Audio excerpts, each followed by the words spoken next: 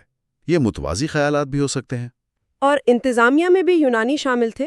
ہاں، گرنار گجرات میں ان کا ایک گورنر تشاسپ کا ذکر ہے جو غالباً یونانی یا ایرانی تھا۔ یون راج کا لفظ استعمال ہوا ہے۔ تو انتظامی طور پر بھی اشوک کا دور اہم تھا، ایک مضبوط مرکزی حکومت؟ بلا شبہ، سلطنت صوبوں میں بٹی ہوئی تھی۔ ہر صوبے میں وائس رائے یا گورنر ہوتا تھا، جو اکثر شاہی خاندان سے ہوتا تھا۔ ایک منظم بیوروکریسی؟ جی، محصولات، انصاف، فوج، عوامی بہبود، سب کے لیے الگ الگ محکمے اور افسران کا نظام لگتا ہے۔ کوٹلیہ کے ارتھ شاستر میں جس طرح کی ریاست کا نقشہ ہے، اس کی عملی شکل شاید موریہ سلطنت میں نظر آتی ہے۔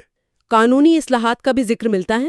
ہاں، کتبوں میں قیدیوں کی سزاؤں میں یکسانیت لانے، انہیں سال میں 1 دن رہائی دینے، سزائے موت پانے والوں کو بھی 3 دن کی مہلت دینے کا ذکر ہے۔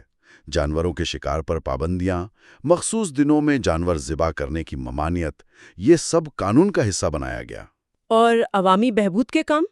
سڑکیں، سرائے؟ جی، سڑکوں کے کنارے درخت لگوانا، کنویں کھدوانا، سرائے بنوانا، انسانوں اور جانوروں کے لیے شفا خانے قائم کرنا، یہ سب ان کے کتبوں میں درج ہے۔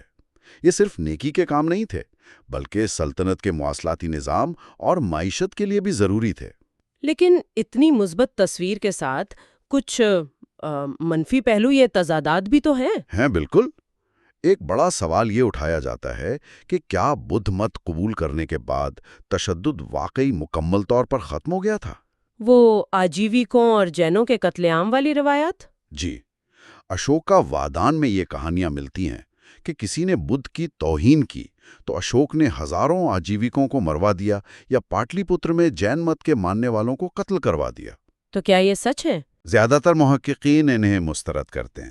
وہ کہتے ہیں کہ یہ بات کی فرقہ وارانہ چھپ گلش کا نتیجہ ہے، پروپیگنڈا ہے۔ کیوں مسترد کرتے ہیں؟ ایک تو یہ کہ ان واقعات کا ذکر جین متون میں نہیں ملتا، جو کہ اگر اتنے بڑے پیمانے پر ظلم ہوا ہوتا تو ضرور ملنا چاہیے تھا۔ دوسرا یہ کہ اشوک کے اپنے کتبوں میں جو بار بار مذہبی رواداری اور تمام فرقوں کے احترام کی بات کی گئی ہے، اس کے بالکل الٹ ہے۔ ہاں، یہ تضاد تو ہے۔ تو یہ کہانیاں غالباً من گھڑت ہیں۔ اور ذرائع کا اپنا تضاد تو ہے ہی۔ شمالی ہند کی روایات کچھ کہتی ہیں، سری لنکا کی کچھ اور۔ بالکل، جیسے تیسری بدھ مجلس یا مہیندر اور سنگھ مترا کا مشن، ان کا ذکر صرف سری لنکن پالی روایت میں ہے، سنسکرت روایت میں نہیں ہے۔ تو کسے درست مانا جائے، یہ ایک چیلنج ہے۔ ایک نظریہ یہ بھی تو ہے کہ پیادسی اور اشوک الگ الگ بادشاہ تھے۔ ہاں، کرسٹوفر بیکویت نے یہ نظریہ پیش کیا تھا، لیکن دیکھیں، علمی دنیا کی اکثریت اسے قبول نہیں کرتی۔ ماسکی اور گجرا کے خطبے، جن میں دیوانم پریا پیادسی اشوک کا نام ایک ساتھ آتا ہے، اس نظریے کو کمزور کر دیتے ہیں۔ لیکن ذکر کرنا ضروری ہے کہ ایسے متبادل خیالات بھی موجود ہیں۔ ان کی زندگی کے آخری سال کیسے تھے؟ ان کے بارے میں بھی معلومات زیادہ تر روایتوں سے ہی آتی ہیں۔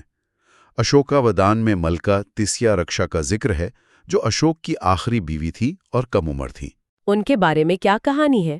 کہانی یہ ہے کہ وہ اشوک کے بیٹے کنال پر عاشق ہو گئیں، اور جب بات نہ بنی تو انہوں نے سازش کر کے کنال کو اندھا کروا دیا، اور یہ بھی کہ انہوں نے حسد میں بودھی درخت کو بھی نقصان پہنچایا۔ کیا یہ تاریخی حقیقت ہے؟ کہنا مشکل ہے، یہ بھی افسانوی رنگ لیے ہوئے ہے۔ اشوک کی موت تقریباً 232 قبل مسیح میں ہوئی۔ ایک روایت یہ بھی ہے کہ آخری وقت میں انہوں نے اپنا سب کچھ سنگھا کو دان کر دیا تھا، اور ان کے پاس صرف ایک آملہ رہ گیا تھا۔ اور ان کے بعد موریہ سلطنت کا کیا ہوا؟ ان کے فوراً بعد ہی سلطنت کا زوال تیزی سے شروع ہو گیا۔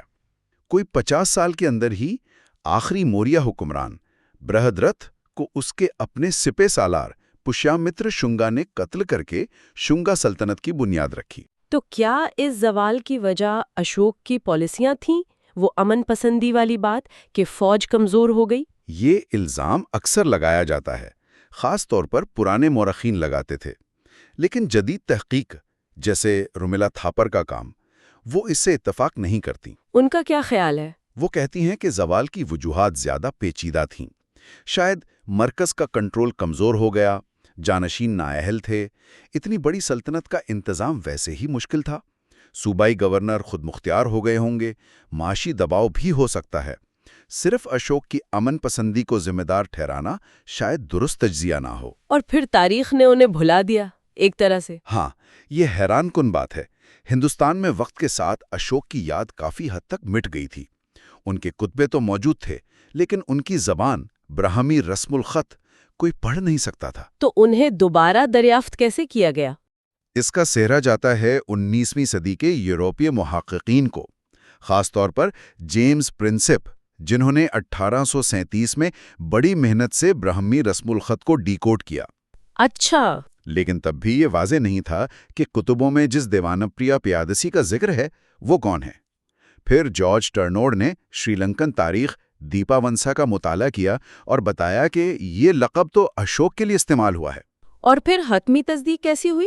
وہ 1915 میں ہوئی، جب کرناٹک میں ماسکی کے مقام سے ایک کتبہ ملا جس میں صاف طور پر دیوانم پریہ اشوک سا یعنی دیوتاؤں کے پیارے اشوک کا لکھا تھا۔ اس سے یہ تعلق حتمی طور پر ثابت ہو گیا۔ تو یہ ایک طرح سے تاریخ کی دوبارہ دریافت تھی۔ بالکل۔ آج ہم جس اشوک کو جانتے ہیں وہ ان کتبوں اور ان روایات کو جوڑ کر اور جدید تحقیق کی مدد سے تشکیل پانے والی تصویر ہے۔ اور آج کے ہندوستان میں تو ان کی بڑی اہمیت ہے، قومی نشان، پرچم میں چکر۔ جی ہاں، سارناتھ میں جو اشوک کا بنوایا ہوا ستون ہے، اس کے اوپر 4 شیروں والا حصہ وہ بھارت کا قومی نشان ہے، اور قومی پرچم کے بیچ میں جو چکر ہے وہ بھی اشوک کے ستونوں پر پائے جانے والے دھرم چکر سے لیا گیا ہے۔ یہ ان کی جدید وراثت کی علامتیں ہیں۔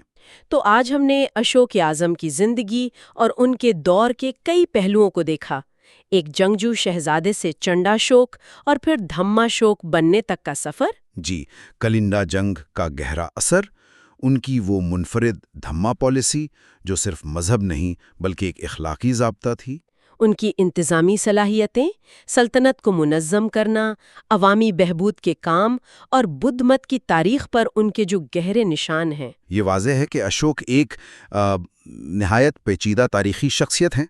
ہمارے پاس جو معلومات ہیں وہ مختلف ذرائع سے آتی ہیں، اور وہ ذرائع کبھی کبھی ایک دوسرے سے متفق نہیں ہوتے۔ ان کے کتبے ہمیں ان کے سرکاری نظریات، ان کی اپنی آواز سناتے ہیں، جبکہ بدھ روایات ان کی شخصیت، ان کی تبدیلی کو ایک خاص عقیدت بھرے انداز میں پیش کرتی ہیں۔ سچائی شاید ان سب کے درمیان کہیں ہے۔ ان کی کہانی آج بھی ہمیں سوچنے پر مجبور کرتی ہے۔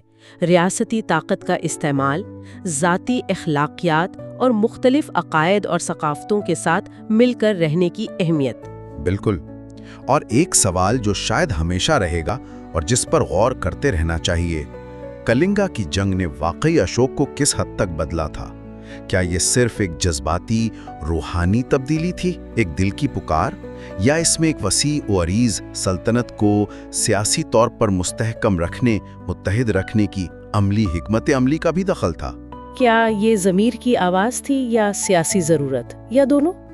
شاید دونوں کا امتزاج، اور اسی پیچیدگی کو سمجھنے کی کوشش کرنا ہی اشوک جیسے عظیم حکمران کی وراثت کو صحیح معنوں میں سمجھنا ہے۔